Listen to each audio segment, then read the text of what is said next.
You're listening to Four Things to Know, a WCCO daily news podcast. Today is Friday, January 16th. I'm Maria Lizignoli. And I'm Johnny Connor. Thanks for listening to Four Things to Know. Our top story today. New details in the fatal shooting of Renee Good by an ICE agent. WCCO has obtained Minneapolis police and fire department records from that morning, shedding new light on the incident. We now know that Renee Good had at least 3 gunshot wounds. The report says these wounds were on her chest, her left arm, and a possible one on her head. We've also learned she was given care by paramedics starting at 9:42 a.m. Good was shot at 9:37. The report says Good was unresponsive, with blood on her face and torso when paramedics arrived at the scene. The report also shows that Good wasn't breathing and had inconsistent and irregular pulse activity. According to these new documents, life-saving efforts were stopped at 10:30 a.m. at HCMC. Number 2, protesters continue to show up at the Whipple Federal Building near Fort Snelling, where ICE agents have been working. In John Lauritsen's report from noon, you'll hear from 2 protesters, Danielle and CJ. The crowd has been very vocal, but pretty much peaceful. This crowd has grown, holding signs and megaphones. They've been sticking to the sidewalk for the most part, which is a contradiction to what we saw here last night. On Thursday evening, protesters frequently clashed with federal agents. Those agents would walk out onto the road and order protesters back whenever ICE vehicles would return to the Whipple building. That's when things would get contentious. At one point last night, someone threw a frozen water bottle at a federal vehicle, prompting agents to stop and confront the crowd. At another point, it appeared federal agents took a person into custody. But on Friday morning, protesters at the Whipple building talked about ICE's presence in Minnesota. I'm a veteran, and I don't appreciate our constitutional rights being infringed upon by these domestic terrorists. I'd like to talk to a couple of the people who are, a couple of the ICE folks, and just say, hey, why are you out here? Let's chat and let's talk in good faith like reasonable people and see if we can de-escalate a little bit. Still hearing a lot of chants. Whenever an ICE or federal agent vehicle comes out, people yell at them. For the most part, staying out of the road, which is what the federal agents have been asking for. Again, nobody detained this morning, nobody arrested at this point. So for the most part, it's been a pretty peaceful protest. Number 3. Federal prosecutors have now charged Raul Gutierrez in connection with a theft from an FBI vehicle that was broken into. Court papers say several items were taken Wednesday night during a protest after an ICE agent shot a man in the leg in North Minneapolis. WCCO photojournalist Tom Aviles was there and took video that night that shows people breaking into the vehicle and taking a lockbox. Our Jonah Kaplan is digging into the charges, and we'll have the very latest tonight in our later newscasts and online at WCCO.com. But in the search for that suspect, a Minneapolis family says their home was raided on accident. A woman says she's shaken up after the search for a stolen federal firearm brought agents to her front door.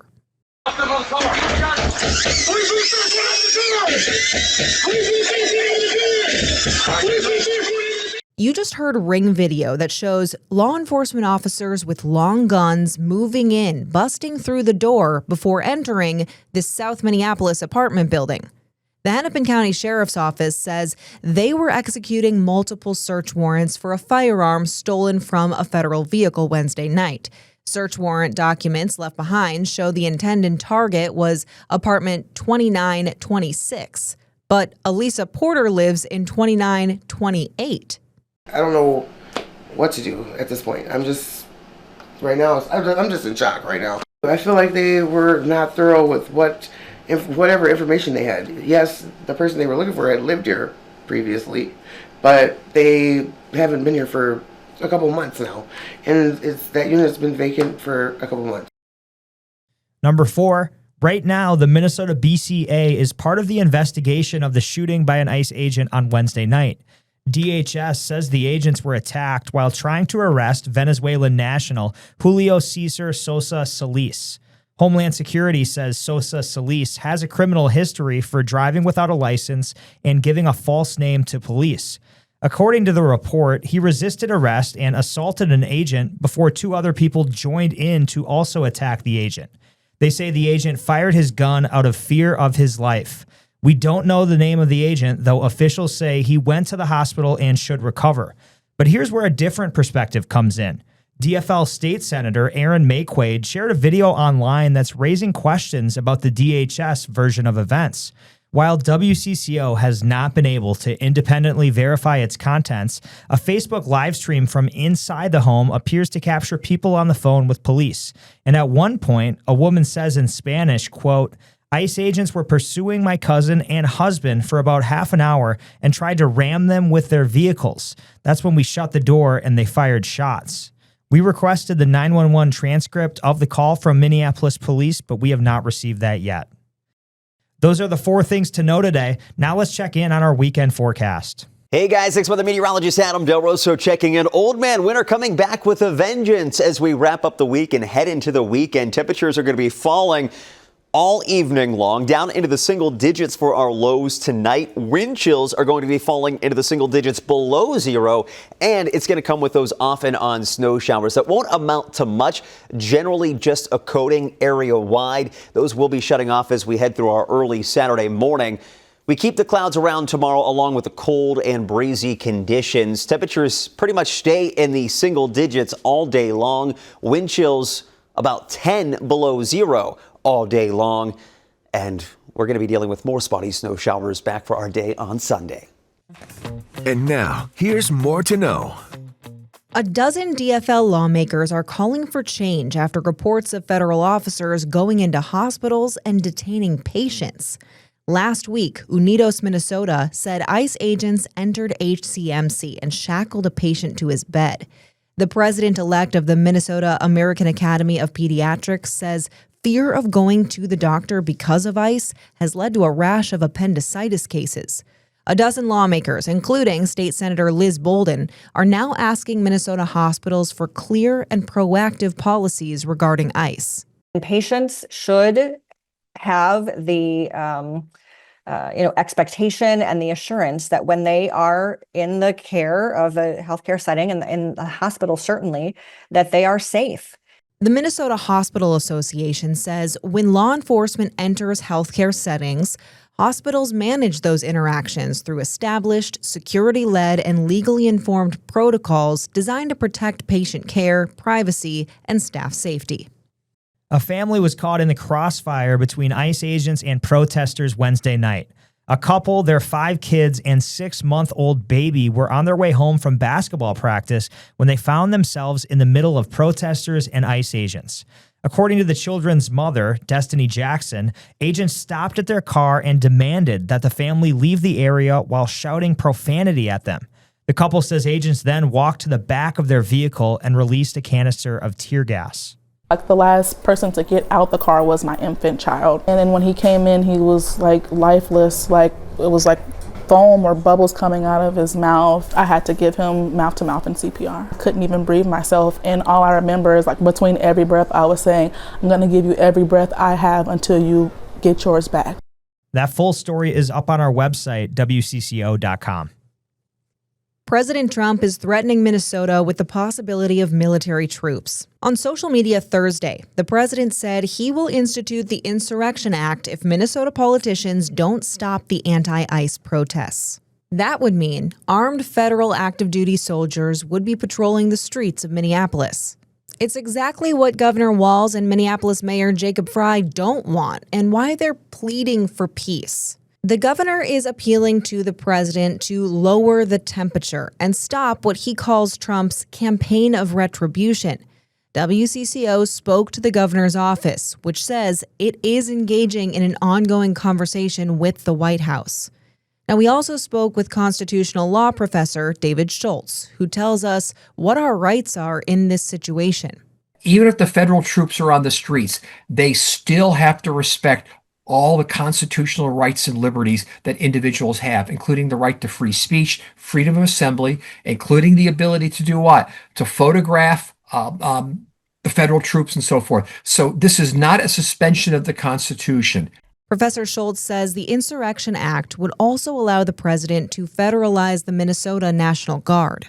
And Johnny, we also spoke with an expert in conflict resolution. Yeah, Maria, that's right. His name is Nathan Stock. He's worked on this issue for late President Jimmy Carter's nonprofit on how to de-escalate tensions. There's a balance to be struck in your public engagement between being honest about your own feelings, your frustrations, your concern for your country or your state, but also, wherever possible, not framing the issue in a way that your political opponents will immediately jump on, will immediately be triggering to them, right?